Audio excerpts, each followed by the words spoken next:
ચેતર વસાવાએ જ્યારથી મનરેગા કૌભાંડ પર એક બાદ એક સરકારને સવાલ પૂછવાનું શરૂ કર્યું, ધીરે ધીરે જે તપાસો શરૂ થઈ એમાં અનેક ખુલાસાઓ થયા। આ ખુલાસામાં કરોડો રૂપિયાની ગેરરીતિ, કરોડો રૂપિયાનું કૌભાંડ સ્પષ્ટ થયું। સરકાર માટે એક નાલેશીની વાત એટલા માટે હતી કે જે મનરેગાથી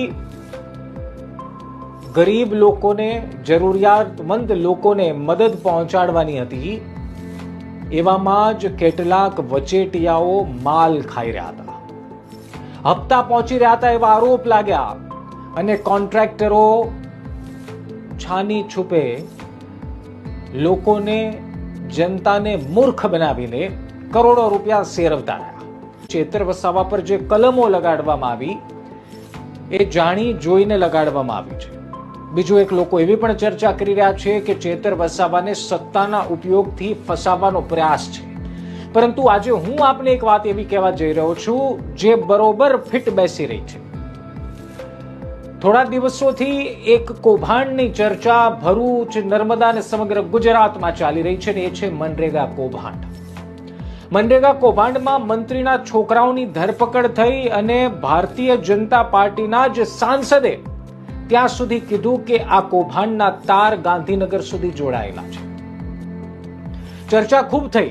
સરકારને, ભારતીય જનતા પાર્ટીને કદાચ થયું કે આ રેલો છે ગાંધીનગર સુધી પહોંચી ન જાય, એટલા માટે મંત્રીઓને કાર્યક્રમથી બાકાત રાખવામાં આવ્યા, બચુ ખાબડને કાર્યક્રમથી દૂર રાખવામાં આવ્યા। હવે ચર્ચા શરૂ થઈ ગઈ કે હવે આવનારી ટર્મમાં બચુ ખાબડ મંત્રી નથી રહેવાના।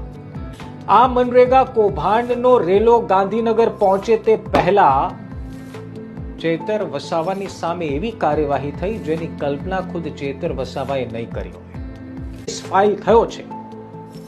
શું એમણે લાફો ઉગામ્યો? શું એમણે કાચનો ગ્લાસ ફેંક્યો? કારણ કે એફઆઈઆરમાં એવું છે કાચનો ગ્લાસ ફેંક્યો। ને ગજબની વાત જુઓ કે ચેતર વસાવા ધારાસભ્ય છે કે પછી આ ફરિયાદમાં કંઈક બીજું ચેતરવાનો પ્રયાસ છે, ખબર નથી પડતી। કાચનો ગ્લાસ ફેંક્યો, એક પોલીસ અધિકારી, એક પોલીસ કર્મચારી કે કોઈ કર્મચારીનો હાથ આડો આવ્યો, ગ્લાસ ફૂટી ગયો, પછી એ ગ્લાસનો કટકો લઈને જાનથી મારી નાખવાની ધમકી આપી, આટલું બધું થઈ ગયું।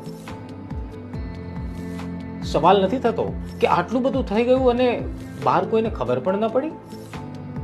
કોની હાજરીમાં થયું? ખેર, પરંતુ સરકારે મોકા પર ચોકા મારવાની પોતાની જે આ નીતિ છે એ છોડી નથી।